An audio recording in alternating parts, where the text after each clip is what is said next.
Warshii Sharif की channel दा मैं welcome तौजरिंग सी कोई gold sock extension दा चले आना gold sock चल के gold sock extension सिदा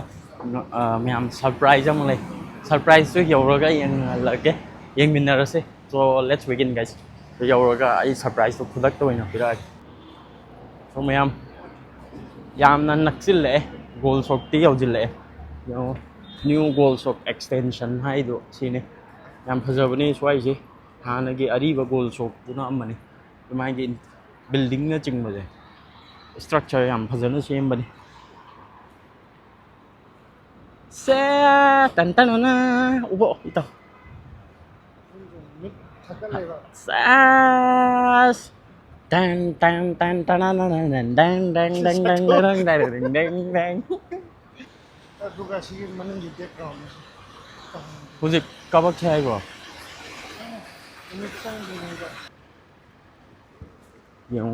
यम फजबनी स्ट्रक्चर फजना सेम बनी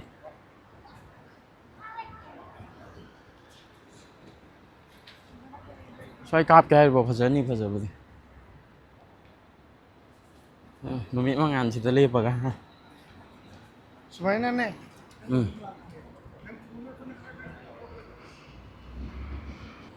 rất lạc lấy gold sock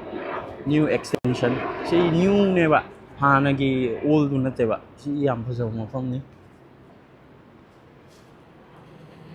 so koi chat lage aduga cybertruck ki bi check tau thora ke aduga update pe ke ma yo koi si sumom da yau jil le yam phaj am ha koi lạc le Moi gold sock new extension malabar na xem bet thim ni am phajai yang स्वाई द pizza लै छ lai dong gani lai bani bo loi na as phajai ya sidan siang mo siang मवांग ले मे तो दिनो phajadra o somom dani kange got it gold sock Tesla I'm excited ô ada lei karai lau thuk to moi so mi ham yau jil le se goal gi kai ni si su goal na si mi ni mo hoi gi kai hai ta goal no troi tau se mani goal no Tesla gi lai mi am da ina khaurang ni yang ning ba do khaurang ni yang min na se hai ba do si ni yang u bo ti phang ye ka bo ji phut na pai ra ga yang la ke a da lei re yang mi am u phang ko स्वाई द की any दुकान में दगी लो brand माने gold sock new exchange लो सिरा lupa trăm nga gì क्या की minimum manga trăm nga gì oi ga ba si ma koi gi si Tesla cybertruck chi phang dori ba होइने मोइ की हादि युवली बम नाम सी दगी बाउचर अम पीने दगी अदुगा लॉटरी तो दोरे में बा oh my god chi ka phang ra di ta lottery की ticket तो बाउचर तो फंगनबा मोइ सिदे pot लौगदबा the oh si phang ra di tao loi re ne ha Ngam pambra golden ni 24 karat gold ni world sida ahan bani cybertruck ta 24 karat gold plated tau ba cybertruck ni se si ang super je oh my god man this is amazing huh si ang oof chao wi he ko chao su chao wi ko 24 karat gold thai si ang mem thai si u bra mem si 24 karat gold thai ko rồi phajana details ko loi na phajana yang lake si ang cybertruck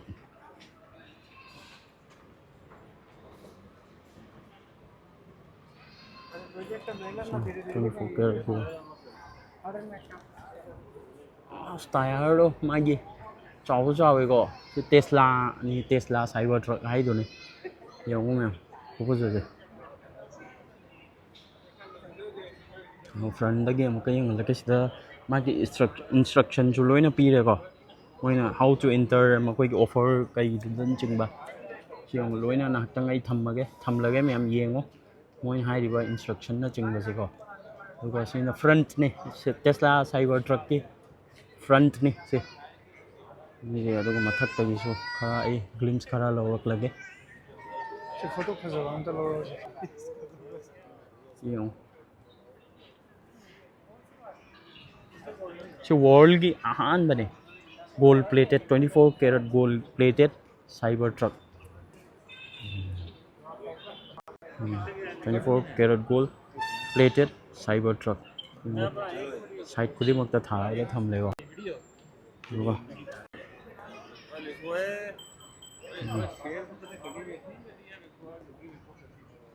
จะถ่ายก็ทำไหม24 karat gold platedยาม360 dollar เกี่ยวกับมันต้องยามดับพอจะนะยิงเนาะชิ้นเบรกไซด์อุ้ยเลยก็เบรกไซด์24 karat gold นี่ก็ชิ้นเบรกไซด์ชิ้นพอจะนี่ยังไม่เอาชิ้นอิเล็กทริกนี่ก็ชิ้น chargeable นี่Tesla ที่chargeable มาตั้งนี่เราก็ยังไม่ใช่24 karat ชิ้นยังไม่เอามาทักกี้ชิ้นอู้บดีฟังเดรดูหันนับดีโหดนะดิमथक्तगी कमायना तौगेदो आई अदुम यंहंजरके नो खरा खजिक 360 दा अमतंग यंगजिको Tesla type C actually chargeable नि को माइसे फ्यूल नते नो 24 कैरेट गोल्ड न थारे साइड की व्यू हाय तारे को दुगा ममांगी सु यंगलके nhìn chị khá là lớn cô độ nào bà xui yếu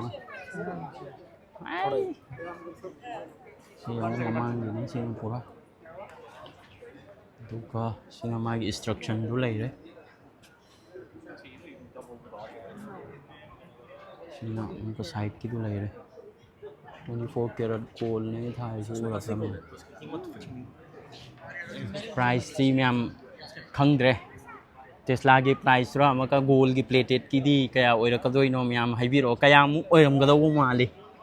ma'am comment तौबिरो Young छि चुमब्रा ममल सि क्या ओइदौ माली इताउ एप्रोक्सीमेटली सि की रेट सि क्या ओइरमदौ माली हेरो गूगल येंग दबिदेरो जो म्याम खंगबा तारदि कमेंट तौबिरो नत्रा कमेंट तौबिरो येंग सि हाइबिदि एक्सपेक्टेशन दो क्यामु ओइगने दो ओइ गूगल तौरगा ओइरसु यारे होजिक yang thokpiro Dubai tharo Dubai 24 karat gold Tesla cybertruck ne na tharo ko aduga price su yengo aduga comment tawbiro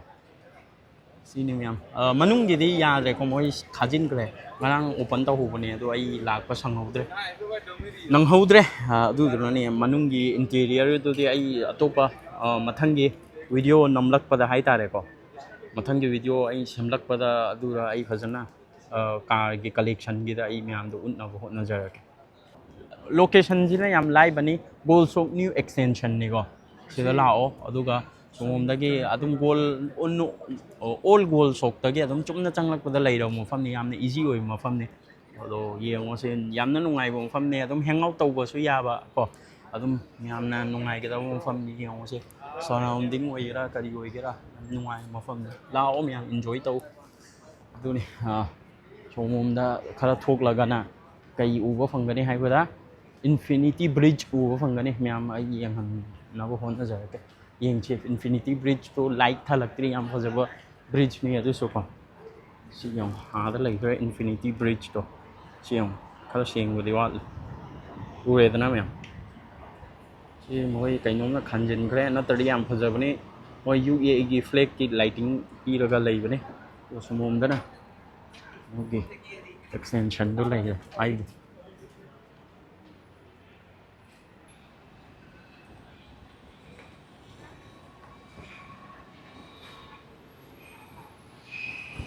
आधा खाम ले से ऊपरा जेएमसी लिमोजिन ने लेक्सस ने को नाइट की यू खरा यंग से में new Warshii new extension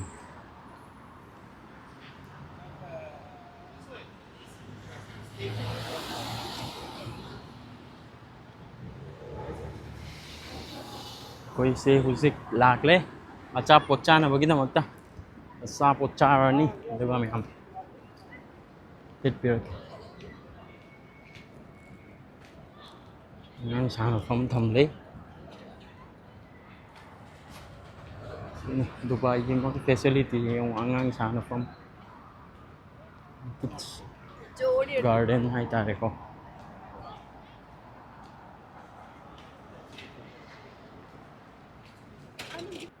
Arabian perfume hay tare adugi brand loinamak leire ajmal leire ud al adhar anhar anfar loin leire sida brand makoigi showroom jingji yang se no yung si manung interior si am phajadra mo yung showroom ne go perfume ki showroom ne khoba jaje yung se branding ko to ye same bra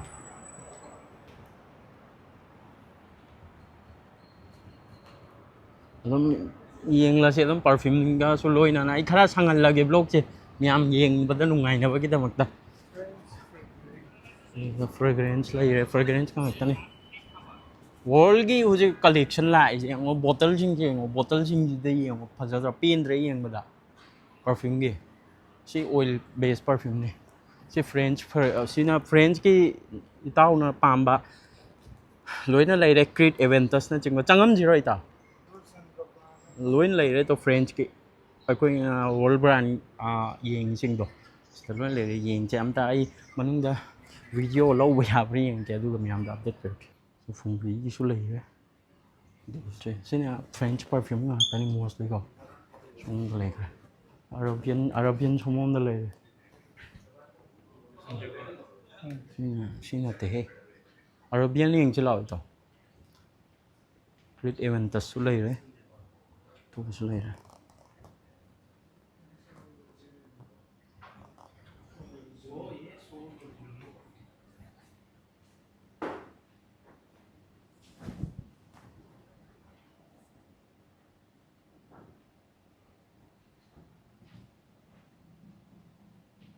Holy Star Domino's ta lạc lòng vậy Domino's đi Mirinda với thật thật quỷ đấy cây nó nhỏ wow. Oh my god sih kan ăn sao rồi dessert sih yang mình cái vậy wow 좀 잘 터먹네 nằm quay cái tissue thế này phía đấy dip chỉ ông có tao ngồi mà lẽ dip nyam India cái pizza basement tàu bra wow cái mà mình chỉnh thì ông có không đấy mà mình chỉnh gì Cheese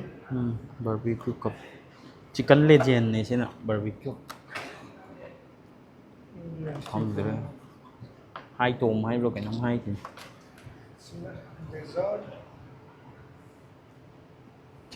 cha rồi sẽ hậu rồi cái quý ấy cha rồi nó sẽ đi cha sao chỉ gì đi ăn ôi đi à hậu rồi ta si hành cha thì là ăn ngon ta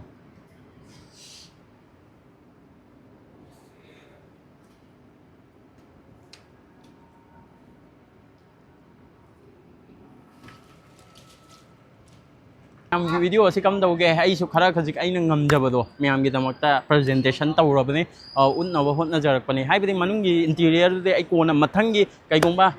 car collection gi chatpa matam de soi da sup soi da na un na hot na jarak ke manung gi interior gi do hojik ko na de mapan da gi phajaba du khara yeng le do myam video si kam dau ge like comment share subscribe taw biram mo myam da su yawan video tu ga nungai minar se mathang gi vlog ngai minar se ngasi ko loi jala ga